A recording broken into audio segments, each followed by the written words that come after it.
Arguably, Prophet Muhammad was the first person in human history to declare, in no uncertain terms, that no person is above another by virtue of race or ethnicity. This declaration is crystallized in one of the Prophet's notable speeches, his last sermon, as it is known, which was delivered on Mount Arafat in 632 AD.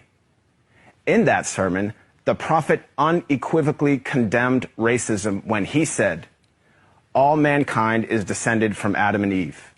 An Arab has no superiority over a non-Arab, and a non-Arab has no superiority over an Arab. A white person has no superiority over a black person, nor a black person has any superiority over a white person, except by piety and good action." Ever since then, Prophet Muhammad's teachings on racial equality have inspired human beings to strive for racial equality and justice for all. Consider the life of Al-Hajj Malik al-Shabazz, more commonly known as Malcolm X, the black Muslim civil rights leader who battled racism in the 1950s and 1960s. After performing the Hajj, or Islamic pilgrimage, to the city of Mecca, Malcolm wrote his famous letter from Mecca, in which he said, "There were tens of thousands of pilgrims from all over the world. They were of all colors, from blue-eyed blondes to black-skinned Africans.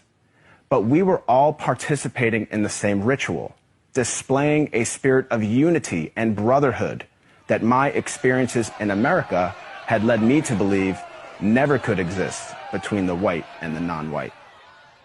He added that he had never before seen sincere and true brotherhood practiced by all colors together, irrespective of their color. The Hajj for Malcolm represented a shift away from racism and towards racial equality. The teachings of Prophet Muhammad encouraged all people to strive towards anti-racism, which is quite different than simply non-racism. While non-racists do not openly express prejudiced views, they also do not work to dismantle racism in any given society. The Prophet of Islam actively challenged and dismantled the covert, the overt, and the systematic racism around him.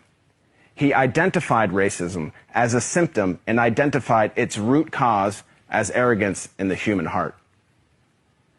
As our world becomes more and more diverse and interconnected, it is imperative that we strive to follow the teachings of Prophet Muhammad. I am not a Muslim myself, but I have to say that I am deeply inspired by the anti-racism of Prophet Muhammad, because he showed that a person is distinguished over another not by race, but rather by the quality of one's character and conduct.